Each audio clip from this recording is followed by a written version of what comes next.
May mga lugar na dinadaanan lang natin araw-araw. Pero pagsapit ng gabi, may mga bisitang hindi lahat ay kayang makita. Kung bago ka pa lang sa channel, huwag kalimutang mag-subscribe at pindutin ang notification bell para wala kang ma-miss na bagong kwento. Mapagpalang araw po sa inyo. Tawagin niyo na lang po ako sa pangalang Ken. Nagtatrabaho ako noon sa isang fast food bilang isang working student. Nagsisimula ang trabaho ko ng 7:30 p.m. hanggang 12 a.m. May oras pa akong natitira para makatulog at may lakas sa school. 6:30 kasi ang pasok ko sa umaga at 5:30 naman ang labasan ko. Minsan, yung may-ari ang nag-adjust sa oras ko. Mabait yung may-ari. Kasi noon, working student din siya, kaya naiintindihan niya ako. Hindi ko alam kung nakakatakot ba itong kwento ko para sa inyo. Tanda ko noon, habang abala ako sa paghatid ng pagkain sa mga table, may napansin akong isang matanda. Nakatingin lang siya sa loob mula sa labas. Pansin ko yung suot niyang damit. Sobrang dumi at punit-punit na rin. Sa tansya ko noon, gutom na siya. Nakita kong nakasunod ang mga mata niya sa isang customer habang kumakain. Nakaramdam ako ng awa para sa matanda. Bumalik ako sa mga kasamahan ko para kumuha pa ng pagkain. At nag-order na rin ako ng isang burger. Ibibigay ko sana doon sa matanda.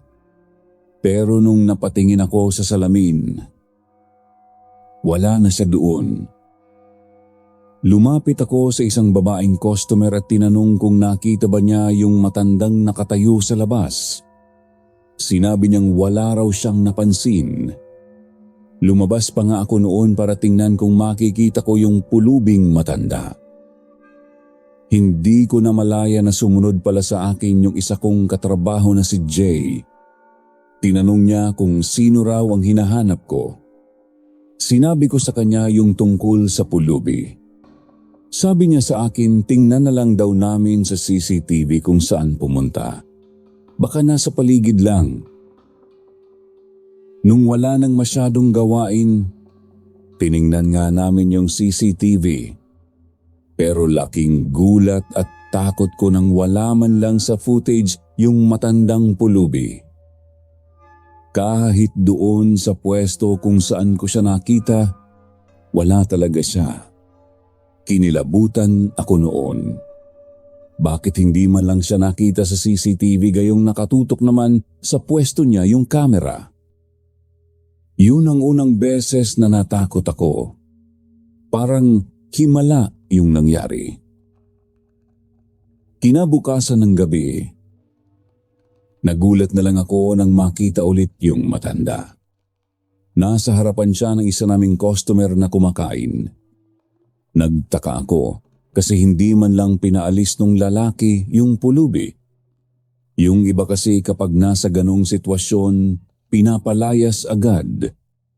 Pero nung gabing iyon, iba talaga ang nakita ko. Tinanong ako ni John kung sino raw yung tinitingnan ko. Sabi ko naman, yung pulubing matanda sa harap ng lalaki. Pero nagtaka siya. Wala naman daw siyang nakikitang matandang pulubi. 11:30 p.m. Malapit na akong mag-out sa trabaho. Antok na antok ako noon habang nakayuko ang ulo ko sa counter. Pag-angat ko ng tingin, sobrang nagulat ako. Naroon na mismo sa harapan ko yung matandang pulubi. Hindi ako nakaimik. Hindi rin ako makagalaw. Nakatitig lang siya sa akin. Hanggang sa nakapagsalita rin ako. Tinanong ko siya kung ano ang bibilhin niya. Pero sinabi niyang napadaan lang daw siya Napatitig ako sa mukha nung matanda. Kulubot na kulubot ang balat at medyo nakakatakot ang tingin niya. Naitanong ko pa sa sarili ko, bakit naroon pa siya sa fast food ng ganoong oras? Pero ngumiti lang siya sa akin. Hindi ko alam kung ngiti ba iyon o ngisi. Basta nagsitayuan ang mga balahibo ko sa braso. Makalipas ang ilang saglit, umalis na rin kami ni John. Kumangkas na lang ako sa motor niya dahil one way lang ang dinadaanan namin pauwi. Nung sumunod na pasok ko, bigla na naman lumapit sa akin yung matanda. Sinabi niyang makikigamit daw siya ng CR. Itinuro ko sa kanya ang daan at bumalik ako sa pwesto ko. Inabangan kong lumabas siya. Pero halos kalahating oras na. Hindi pa rin siya lumalabas. Kaya pinuntahan ko na ang CR at naghintay sa labas. Ayokong pumasok agad, baka may makakita sa akin at mapagalitan pa ako. Sakto namang may isang babae ang lumabas. Tinanong ko siya kung nasa loob pa ba yung matanda. Pero sabi niya, wala raw ibang tao roon bukod sa kanya. Dali-dali akong pumasok sa loob. Pero wala na nga ang matanda. Hanggang ngayon palaisipan pa rin sa akin kung saan siya dumaan palabas. Bigla na lang siyang nawala. Parang bula. Pag-uwi ko ng bahay, hindi na nawala sa isip ko ang nangyari. Hindi rin ako nakatulog ng maayos. Lumipas ang ilang gabi. Bandang 10 p.m., bitbit ko yung malaking plastik na puno ng basura. Itinapon ko iyon sa imbakan sa unahan. Habang pabalik ako, may naramdaman akong humawak sa balikat ko.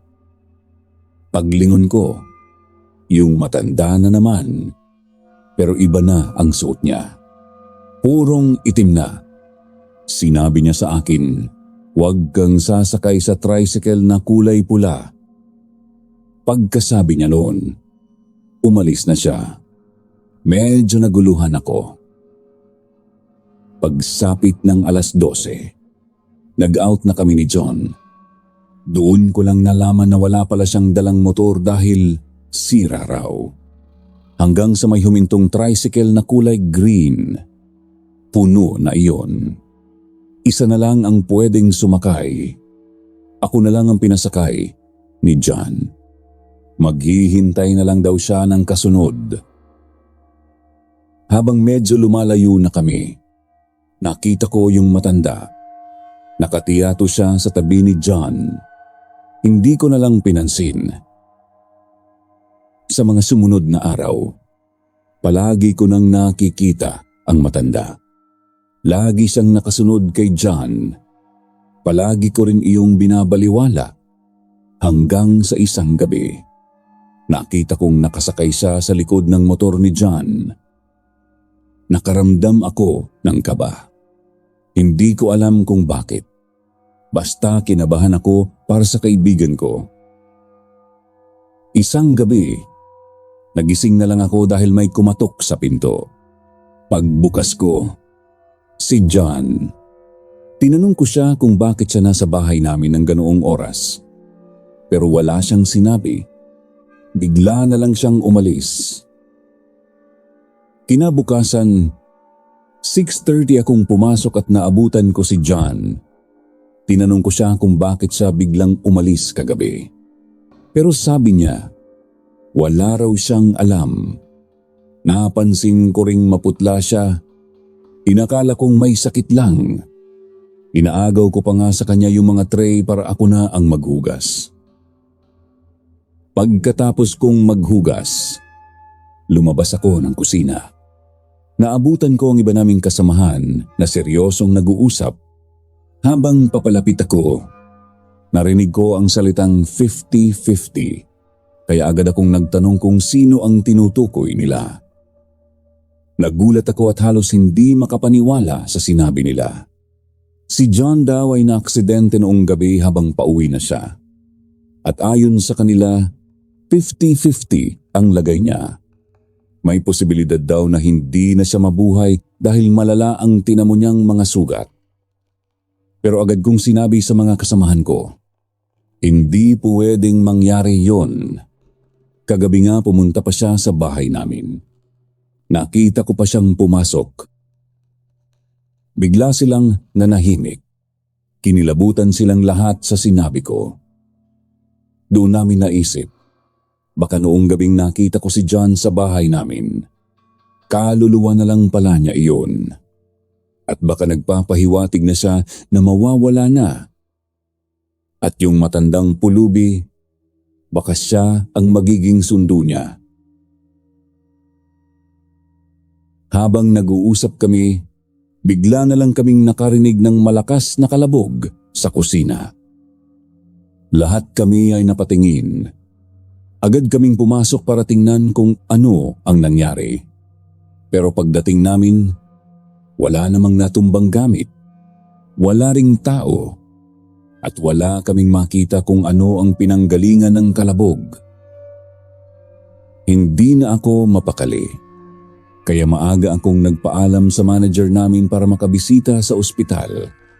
Pagdating ko roon, nakita kong maraming nakakabit na tubo at aparato sa katawan ni John. Habang nakatingin ako sa kanya, napansin ko sa dulo ng ospital yung matandang pulubi. Hindi na ako nag-isip. Kumaripas agad ako ng takbo para sundan siya. Pero pagliko ko sa kaliwa, kung saan ko siya huling nakita, wala na naman siya. Parang naglaho na naman. Umuwi na lang ako. Pagbaba ko sa kanto at nilakad ko na lang ang natitirang daan pa uwi, pakiramdam ko may sumusunod sa akin. Hindi ko na nilingon. Nag-leave muna ako sa trabaho dahil hindi ko na talaga kaya ang puyat at pagod. Pero nang makabalik ako, marami na akong narinig na kwento mula sa mga kasamahan ko. May nagpaparamdam daw tuwing gabi sa fast food.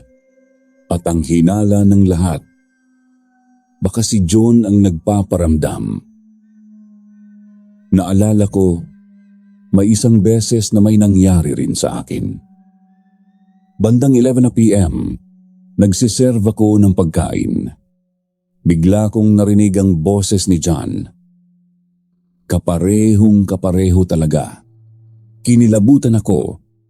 Pagpasok ko sa kusina, bigla na lang nagsilaglagan ang mga kutsara sa sahig. Habang pinupulot ko isa-isa, narinig kong bumukas ang pinto. Pero wala namang pumasok. At ang mas matindi pa, may naamoy akong pabango. Yung pabango na palagi kong naaamoy kay John noong nabubuhay pa siya. May isang beses pa, nakita ko siya sa labas ng fast food. Samantalang alam kong nasa ospital siya noon. Hanggang sa dumating ang balitang binawian na siya ng buhay. At doon nagsimula ang lahat ng takot ko. 12:00 ng madaling araw siya namatay. At sa mismong oras ding iyon, nakita ko siya sa salamin kasama ang matandang pulubi.